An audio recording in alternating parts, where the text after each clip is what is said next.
Praise the lord. 63వ కీర్తన 8వ వచనం. నా ప్రాణము నిన్ను అంటి వెంబడించుచున్నది, నీ కుడి చెయ్యి నన్ను ఆదుకొనుచున్నది.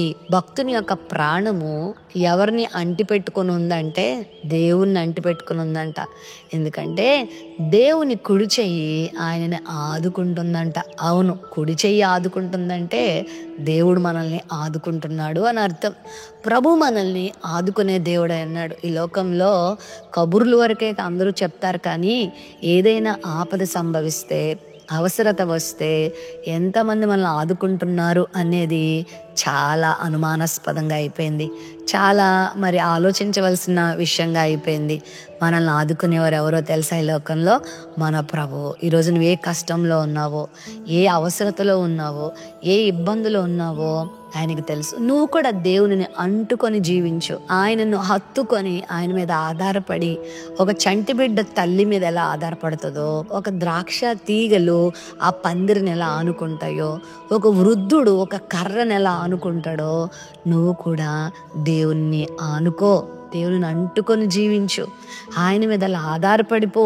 నీ ప్రాణము ఆయనతో ముడివేసుకొని నువ్వు గనక జీవించగలిగితే ఆయనను నువ్వు సహాయాన్ని పొందుతావు. దిగులు పడాల్సిన అవసరం లేదు. ఇప్పుడు నాకు ఎవరు సహాయం చేస్తారు, నన్ను ఎవరు ఆదుకుంటారు అని కృంగిపోవద్దు. ప్రభు నిన్ను ఆదుకుంటారు.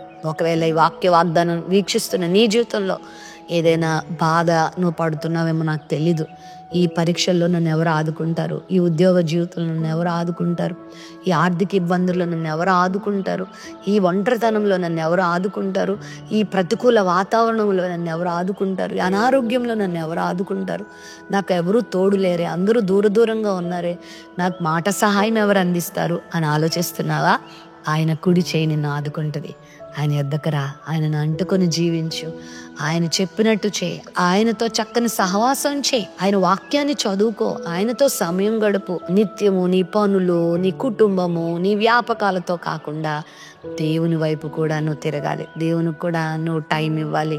ఆయన వాక్యం ఏంటో తెలుసుకోవాలి. ఆయన ఉద్దేశం ఏంటో నువ్వు తెలుసుకోవాలి. ఆయన చిత్తం ఏంటో నువ్వు చెయ్యాలి. ఆయన మాటకు నువ్వు లోబడాలి. ఆయన కొరకు నువ్వు జీవించినప్పుడు ప్రభు నిన్ను ఆదుకుంటారు. ప్రేమ నమ్మకం కలిగిన మా తండ్రి, నువ్వు ఆదుకునే దేవుడు నాయన. భక్తులు నీ మీద ఎంతగా ఆధారపడ్డారంటే వారి ప్రాణము నీతో పెనవేసుకొని జీవించారు నాయన. ఆ విధంగా మేము కూడా నీ మీద అంతగా ఆధారపడుతూ నీ కార్యాలు చూడగలటకు సహాయం చేయి. నీ బిడ్డల్ని మీరు ఆదుకోండి నాయన. ఏ శ్రమలో ఇప్పుడు నీ బిడ్డలు ఉన్నారు, ఏ అవసరతలో బిడ్డలు ఉన్నారు, ఏ కొదువులో నీ బిడ్డలు ఉన్నారు, నీ బిడ్డల్ని మీరు బలపరిచి, దీవించి, స్థిరపరిచి, జ్ఞాపకం చేసుకోమని యేసు నామములో ప్రార్థిస్తున్నాం తండ్రి. Amen, amen.